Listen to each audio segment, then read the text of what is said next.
تمام. انا هنا فتحت الكانفا بتاعتي، وجبت في الريفرنس الصورة اللي لسه جايباها من على بنترست، وهبدأ اشتغل. اول حاجة هعمل البيزك شيب او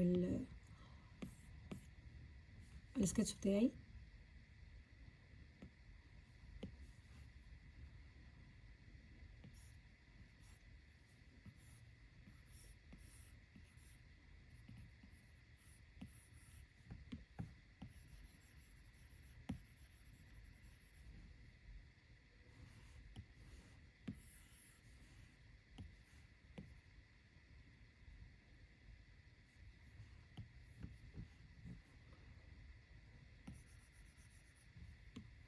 انا بحط الشيب الاساسي بتاع النجمة، وبعد كده هرسم عليها.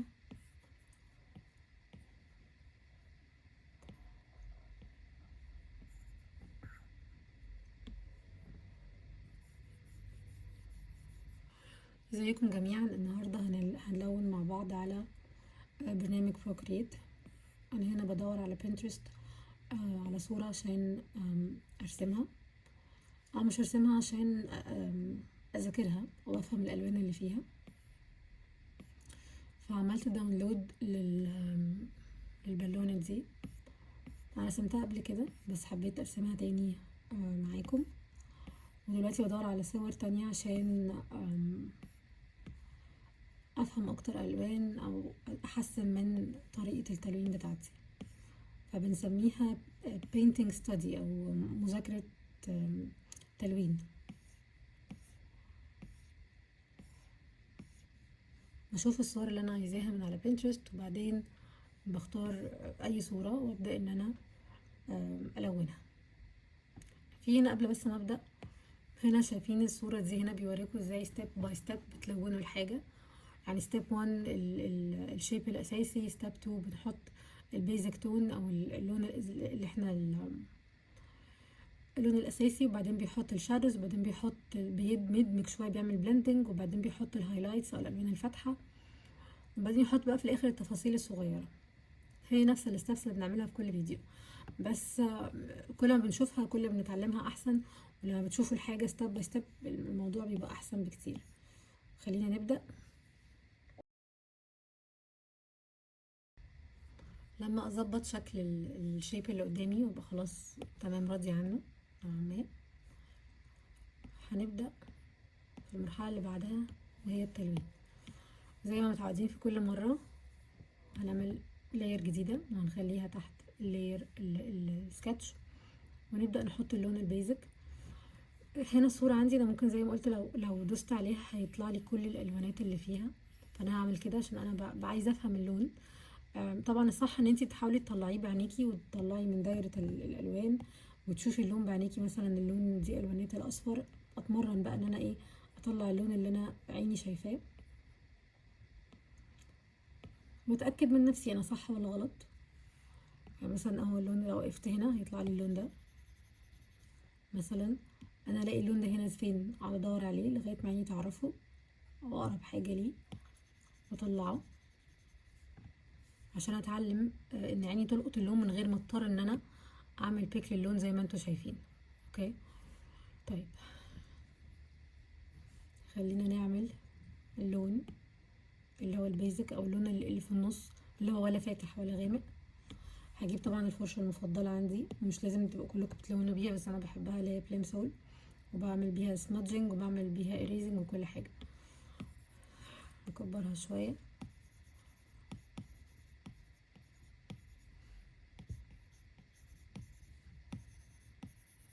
وفي فرشه تانية برضو كنت بحب اشتغل بيها، اللي هي فرشه الاكليريك، عشان انا كنت برسم بقى بلون بكتير باكليريك.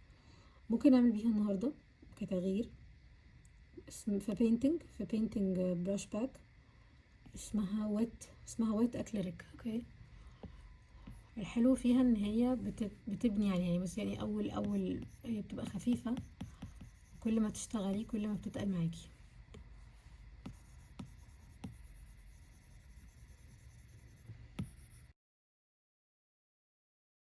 هنا بيس كولر. بعد كده هنيجي في لاير فوقيها نبدأ نحط بقى الشغل بتاعنا كله وندمجه.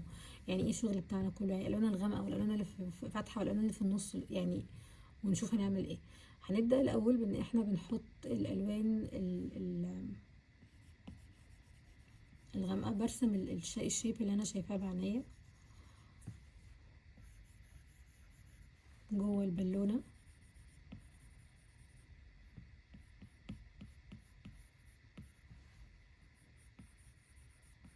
زي ما انتوا شايفين الوات اكلارك عاملة ازاي، اكنك بتلوني بالوان فلوماستر خلصانة.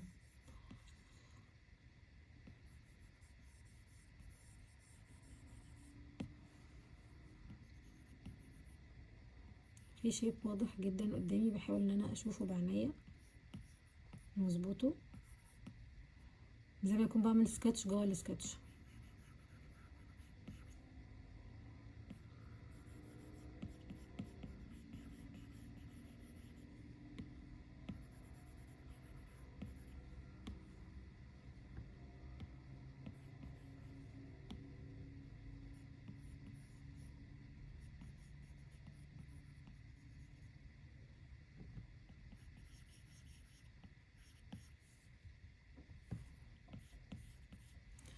نسيت اقول ان اللاير دي هنخليها على كليبنج ماسك عشان ما تخرجش بره اللاير اللي تحتها، زي ما بنعمل في كل الفيديوهات اللي قبل كده. ماشي، ممكن نظبطها بالليكويفايد تول. طبعا هي على لاير لوحدها فانا عارفه اشتغل عليها لوحدها. طيب ده كده شكل بس كروكي عشان ابقى شايفه انا ماشيه رايحه فين وجايه منين.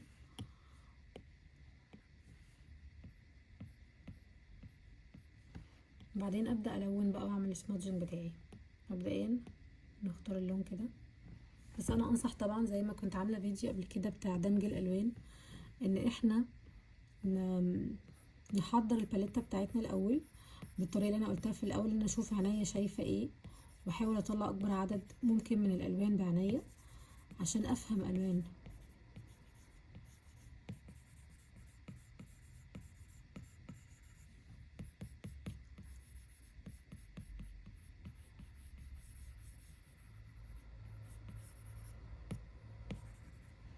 هنجرب نعمل سمادجنج نشوف هيبقى شكله عامل ازاي، بس بحب استخدم نفس الفرشه اللي بلون بيها اهي ويت اكليريك.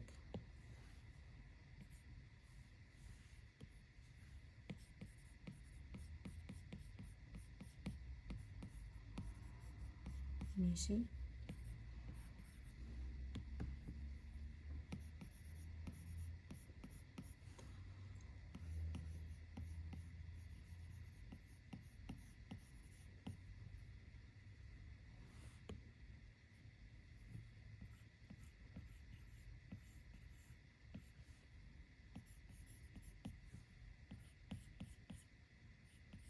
طبعا عشان انا عامله كليبنج ماسك زي ما شايفين مش بقدر اطلع بره الرسمه دي، اهم حاجه عندي.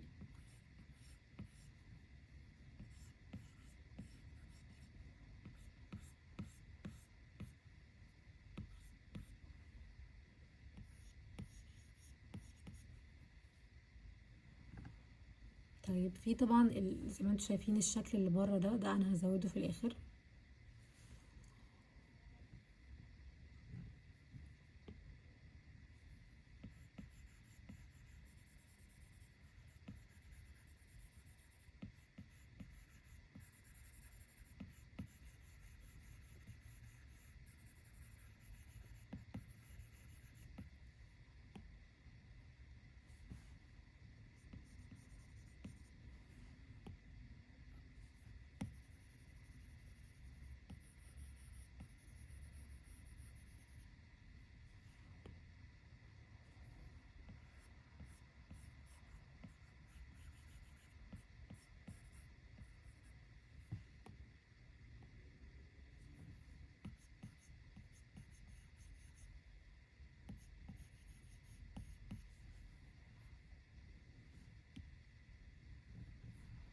عايزه اعمل الاطراف بتاعه البالونه دي، فهنزل على الشيب الاساسي وهجيب المره دي برش شويه تكون ناشفه زي بليمسول.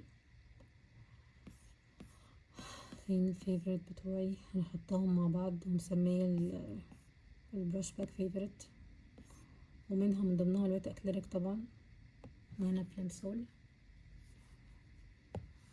هنعمل ايه بقى؟ هنعمل الخط اللي بره ده او الشيب ده. هنحاول كده ثواني بس اصغر البرش، او هنا السكتش عشان حاسه ان هو مكتفني شويه، فايه هخلي الاوباستي بتاعته قليله.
هنرجع تاني لللاير اللي فيها الشغل كله، ونبدأ ايه نحط الالوان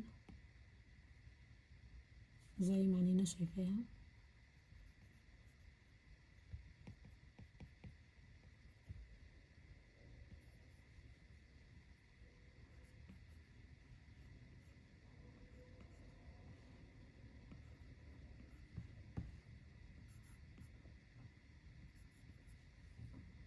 كل ده هندمجه في الاخر في ايه، لسه في شغل كتير.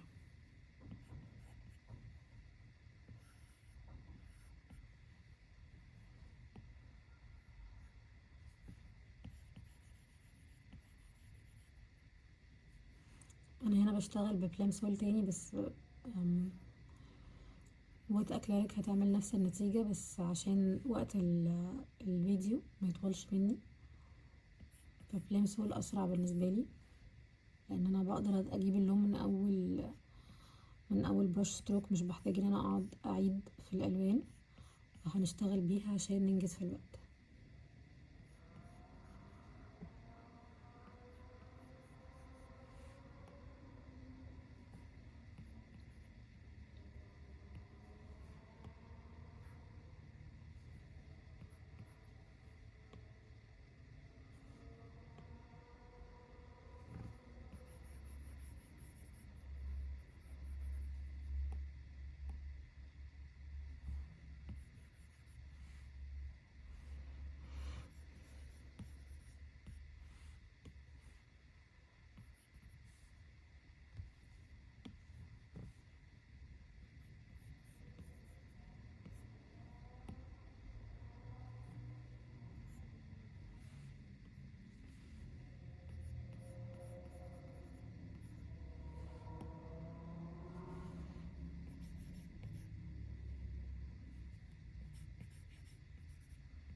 طيب انا وانا بلون حسيت ان الدايمنشنز بتاعت الستار ممكن تبقى احسن او مش مظبوطه قوي، فهرجع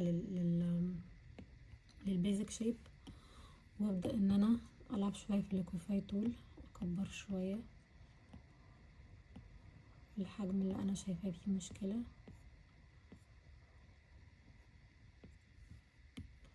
وارجع تاني فوق هنا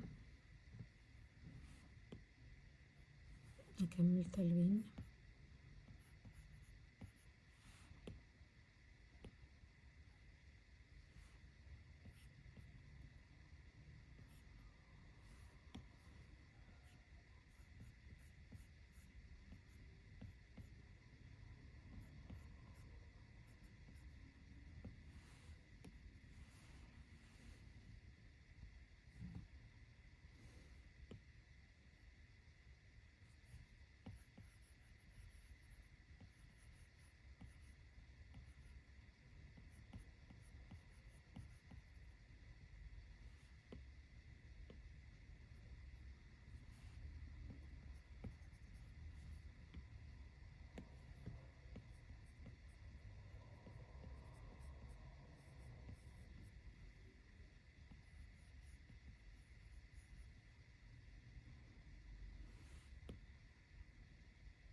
انا كل اللي بعمله دلوقتي ان انا سوري مش بتكلم كتير، بس حاسه ان الموضوع شرح نفسه. كل اللي بعمله ان انا بجيب اللون وابدا احطه في المكان اللي انا شايفه ان هو المفروض يتحط فيه.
نبدأ نزود التفاصيل اللي انا شايفاها.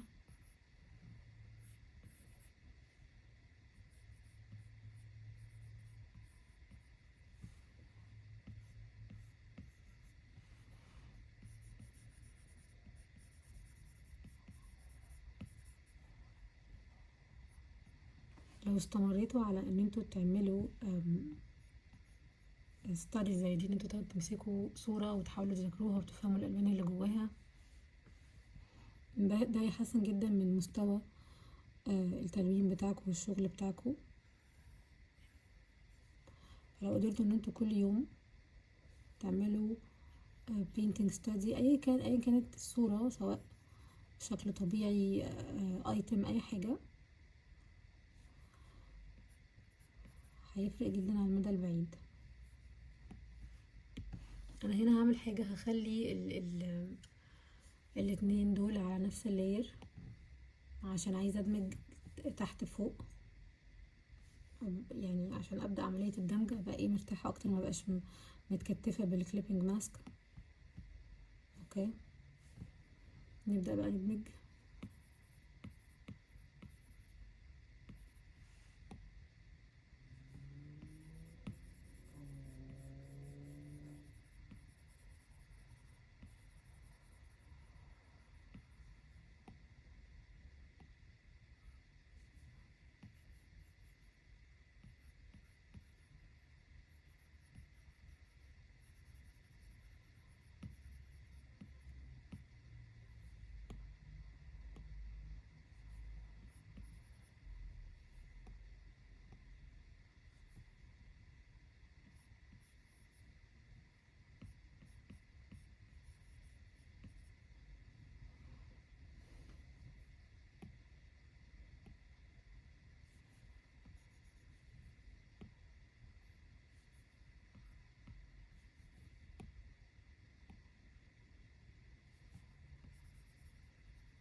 من هنا هبدأ ان انا كل حاجة بعملها ابدأ ادمجها وانا بشتغل.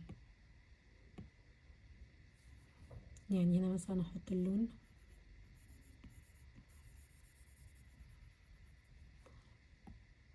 وفي لون اصفر تحت،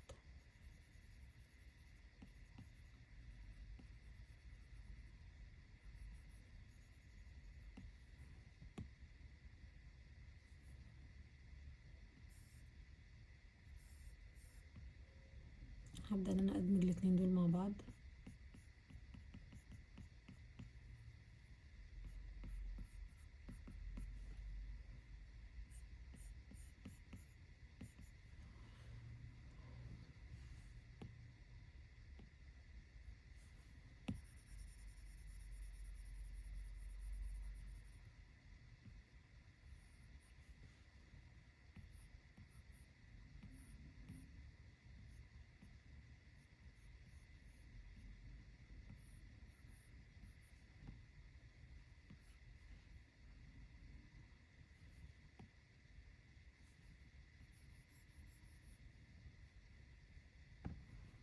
كل ما احس ان في حاجة محتاجة دمج بدمجها.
فكرة ان كل ما بتشتغلي في الرسم كل ما بتبقى احسن، كل ما بتزيدي التفاصيل اكتر، زي كأنك بترسمي على الورق بالظبط.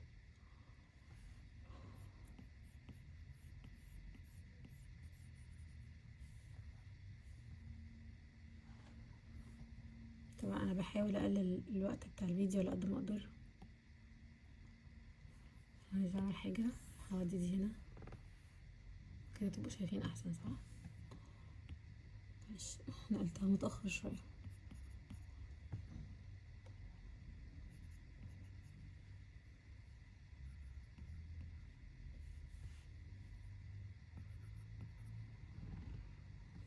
ممكن نظبط شوية بالليكويفاي طول الشيب، الشيب مضايقنا في حاجة.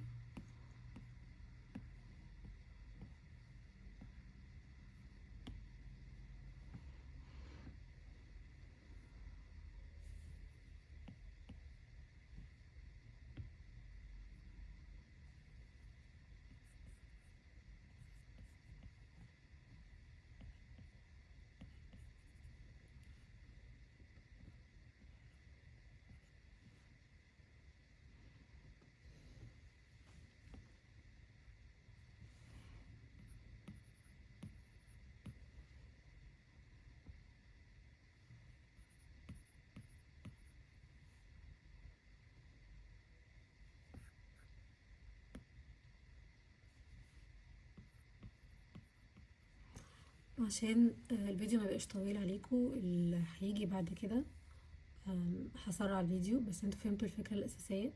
احنا بنحط الشيب الأساسي، بعدين بنحط الألوان بالتدريج زي ما عينينا شايفاها. يستحسن طبعا بدل ما ان انتوا تاخدوا الألوان دايركت من الصورة، تبدأوا قبل ما تبدأوا تعملوا باليتا برا.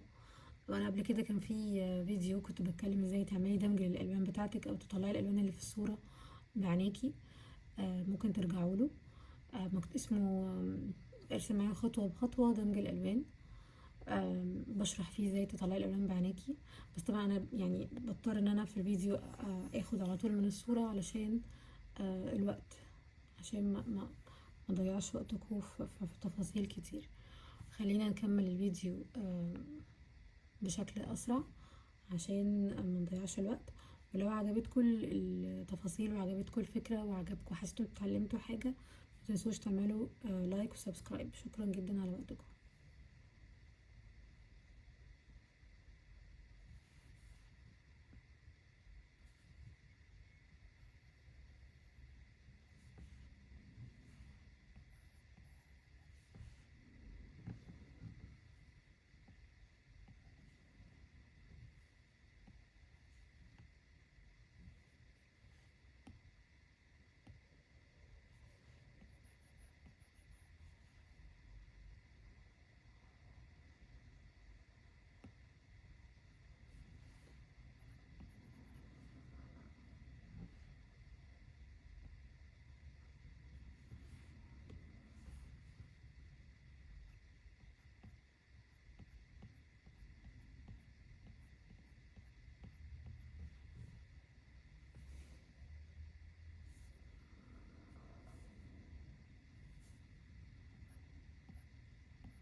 طبعا ممكن نزود تفاصيل اكتر من كده بكتير، بس لغاية دلوقتي دي النتيجة اللي انا وصلت لها.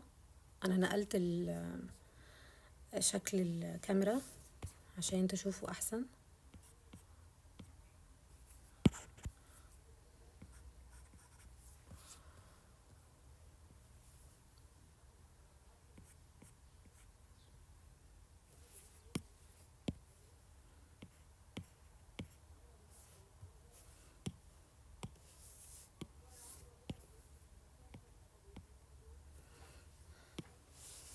انا في هنا بس خطوة عملتها متصورتش على لاير جديدة. عملت في الاماكن بتاعة الصورة هنا في اماكن زي ما انتوا شايفين منورة شوية، فلونتها عملتها هنا. وبعد ما عملت الالوان اللي انا عايزاها عملت بلوم، خليت الحاجة شكلها منور. دوست على كلمة بلوم اللي هنا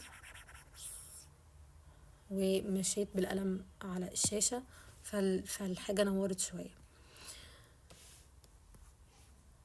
انا طالبه منكم حاجتين: لو الفيديو عجبكم يا ريت تعملوا لي سبسكرايب ولايك، وقولوا لي لو انتوا حابين طريقه التلوين على الشاشه دايركت زي ما انتوا شايفين كده، ولا حابين ان الكاميرا تبقى جايبه ايدي وجايبه القلم وجايبه التفاصيل دي كلها. شكرا على وقتكم، اشوفكم ان شاء الله في الفيديو الجاي.